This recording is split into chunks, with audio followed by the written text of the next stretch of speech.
Mark Cuban is a billionaire, and everyone knows he has a lot of money to invest. That's probably why he's the shark with the most deals. But as much as he seems to love the weird business ideas, some pitches have seemed so bad to him that he not only rejected them, but also called these people gold diggers. So what happened to these gold-digging companies Mark Cuban called out? Was he right to call them out? Or would these businesses later thrive? Let's find out.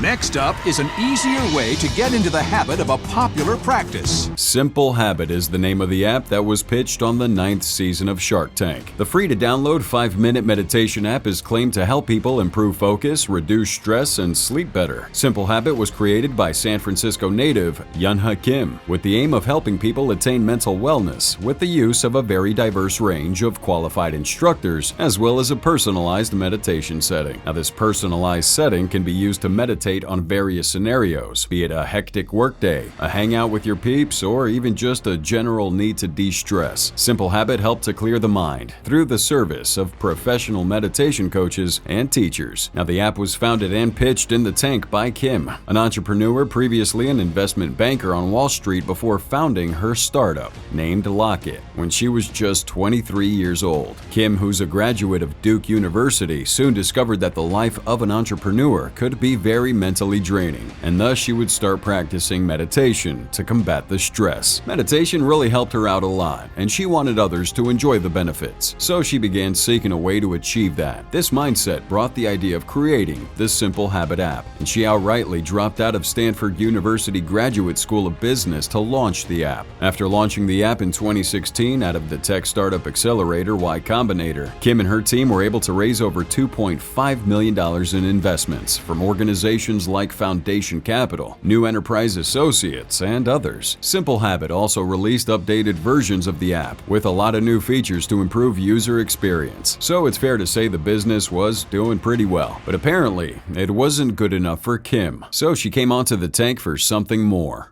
Hey Sharks, my name is Yuna. My company is Simple Habit. She would begin her pitch for Simple Habit and tell the Sharks that she was looking for $600,000 in exchange for 5% of the business. Immediately, the Sharks react to that hefty $12 million valuation of the company, to which Kim gives them a quick illustration of what meditation entails. Next, she shows them how the app works and continues to explain the financial statistics of the business so far. Kim reveals that in less than a year since the founding of Simple Habit, the company has brought in over 500,000 users and 750,000 in revenue. The Sharks are obviously impressed to hear this. However, when questioned about the business's profitability, Kim announced that despite the app's growth, Simple Habit hasn't become a profitable venture yet. So last month we did $75,000 in sale, and this month we are on track to do $90,000. And what's the cost? It's a free to download app. In the month prior to her appearance on the tank, Simple Habit had brought in $75,000 and was on track to hit $90,000 in that month. She also adds that Simple Habit's predicted to reach $5 million in revenue by the following year. Kim continues talking to the Sharks about the options of downloading the app for free or a subscription fee for $11.99 a month or $99.99 a year. The Sharks also asked about her personal background, and so far her pitch seemed to be going quite well. But here's where things start to get a bit tense. When Damon asks how much the business has raised, Kim reveals that Simple Habit had made $2.8 million from prior investments and still had about $2.3 million of it saved up. Now the Sharks are confused as to why she's in the tank if she already has such a hefty financial backing. Kim then explains that she was hoping to not only get an investment, but also for the Sharks to provide great value with their planned business strategies. She also adds that Richard Branson specifically would be a good partner for Simple Habit due to the cool outlook of his companies. But when the Sharks get the revelation that Kim isn't actually on the show because she needs money, they all seem to get pissed. Wait, right there. I'm so out. Mark Cuban was the first to get out when Kim mentioned her intention to bring on celebrities to advertise the product. He went as far as to call her a gold digger for asking for more money, despite not needing it. You don't need the cash. She's going to get exposure from being on this program. But that's what she is. She's the gold digger. She's a gold digger. No, she's not a gold digger. Did you just call me a gold digger? Yes. Damon agrees. After explaining how others come into the tank having worked much harder and asking for much less, he's also out. Lori Greiner follows suit, although she chips in that she might be a customer, just not an investor. Richard Branson is, however, still interested and made the first offer, $300,000 for 10%, because he felt Kim's asking price was too high. When Cuban continues to pester Kim, Richard throws water at him.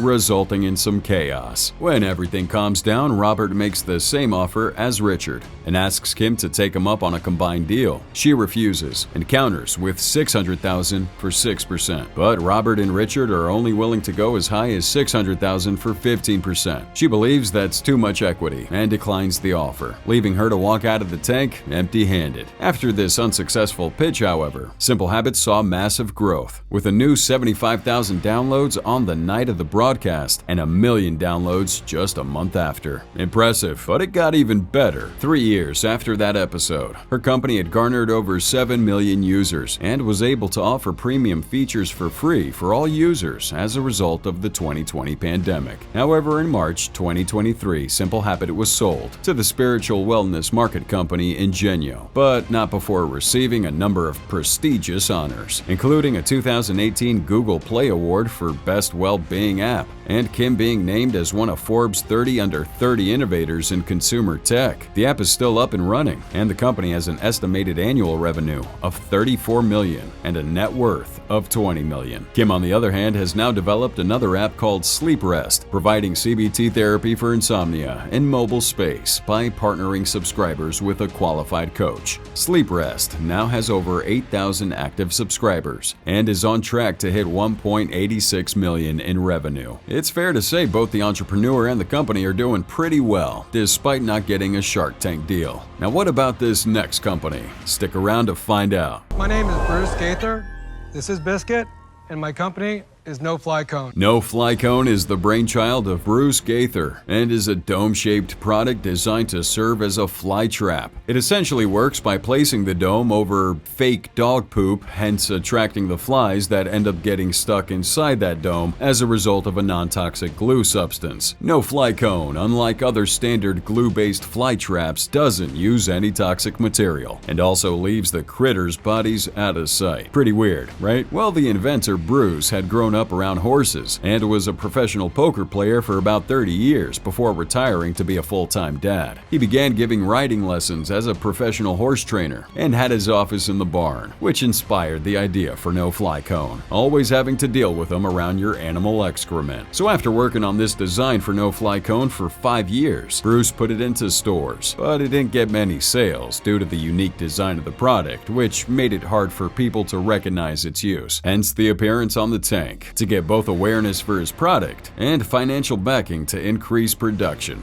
I'm looking for an investment of $25,000 for a 15% stake in my company. Bruce walked straight into the 8th episode of Season 4 with a dog and introduced himself and his dog to the Sharks before announcing that he was looking for $25,000 in exchange for 15% equity. He then told them what the product was and added that the natural attractant on the inside was provided by dog poop. Lori already looking grossed out, and Robert even voiced his disgust when Bruce showed him a picture of the No Fly Cone covered with flies after use. Damon, on the other hand, seemed quite intrigued and questioned the idea of leaving the poop for the No Fly Cone to function rather than just cleaning up immediately. Bruce explains that the cone could also catch other insects, and while explaining the other uses of the trap, a familiar face came into the tank. No way. How are you? Oh. Bruce, who is this guy? It was Seth MacFarlane, the creator of Family Guy, who'd become friends with Bruce after training on his horses. Now everyone except Kevin O'Leary recognized him, and after a couple of jokes and impressions, Damon asked why Bruce needed him if he had Seth MacFarlane as a friend. Seth points out that the 5 Sharks were the best investors he could get. The pitch gets more serious when Damon inquires about the BB's previous year's sales of the No Fly Cone, and Bruce says that he'd only sold 3,000 traps. Despite MacFarlane's jokes and impressive humor added to the mix, Kevin O'Leary was the first to go out. out, since he really had no interest in this product, and Mark Cuban would follow suit almost immediately. Next were Damon John and then Lori, with the former stating that he only stayed that long because of McFarlane, and the latter stating that she personally didn't find the product appealing.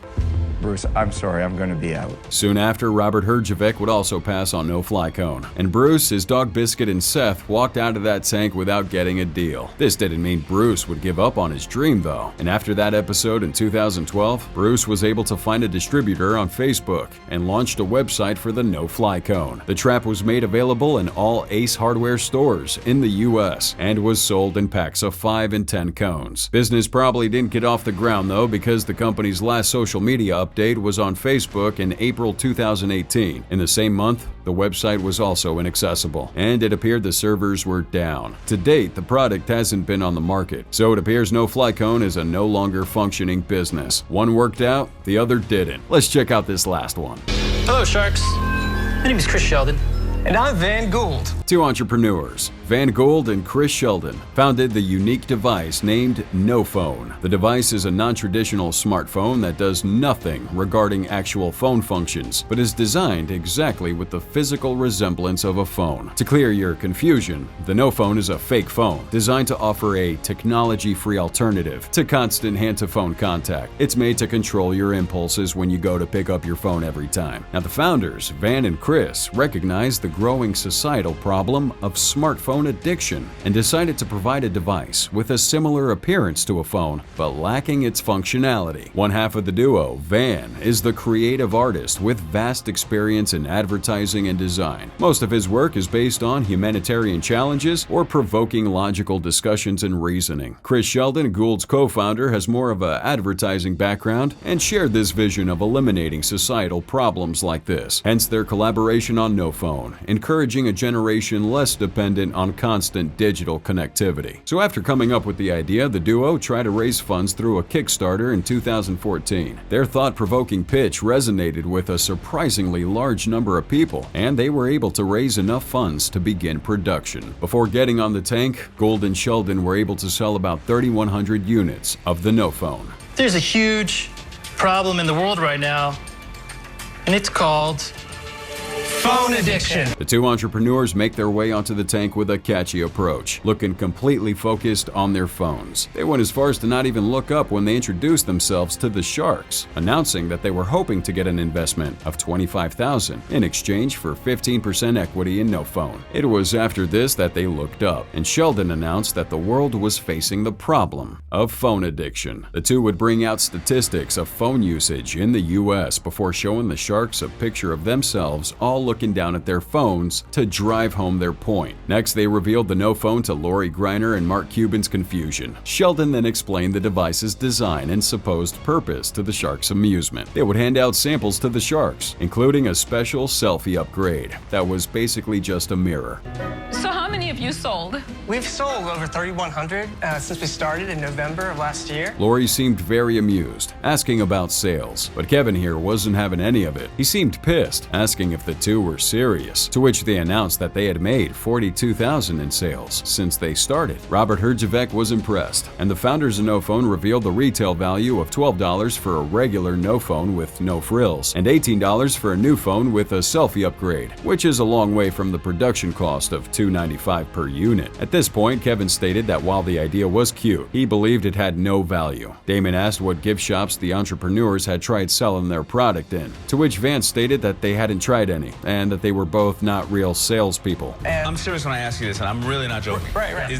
Is there a patent on this? So after saying that most of the sales came from marketing the No Phone as a gag gift, Damon asked about patenting their product. As soon as Vance said they had actually applied for a provisional patent, Mark Cuban couldn't take any more of it. He declared he was out, stating that people stuck on their phones are dumb patients. Lori Greiner was a bit more jovial about it, but was also out. Robert owned up that he was impressed with the sales numbers, but he was convinced No Phone didn't have a larger market than it had already sold. So he's also out. Damon and Kevin followed suit, and Kevin called the idea atrocious, really calling it nothing. So the two entrepreneurs walked out with no deal. But Van looked at the camera and stated that the Sharks had just missed a tremendous opportunity opportunity to invest. Guess what? During the early stages following this pitch on the tank, it seemed like Van was right. The No Phone brand landed Gould and Sheldon a feature on the Forbes website with the description, "First fake phone company to appear on Shark Tank." They also made Times Magazine under the highlights, "A simulation of your comfort object," while TechCrunch had them on its landing page. The pair appeared to have continued selling their product and took the phone from their website to put it on Amazon. Soon enough, the two would take things a notch higher, introducing the No Phone Air, which is basically an empty plastic package for $5. How crazy is that? Anywho, the No Phone was well received on Amazon and even had a 4-star rating with over 200 reviews. Many would praise it for being the perfect gag gift, while many value it because it does exactly what it's marketed to do: nothing. However, the product did have quality complaints, like the actual No Phone not looking like the picture in the product listing. Since many believe it's still the perfect gag gift, it is assumed that the original No Phone is still available for purchase on their official website. It is no longer available on Amazon, and it seems to have been that way since 2018. The product is still on their website though, and it looks like they give you free shipping for every order. As for the founders, Van Gould has found himself working as an associate creative director for a film production company and digital marketing agency co-founded by Ryan Reynolds. Chris is also a creative director at Maximum Effort, but the two appear to still be in charge of the No Phone brand.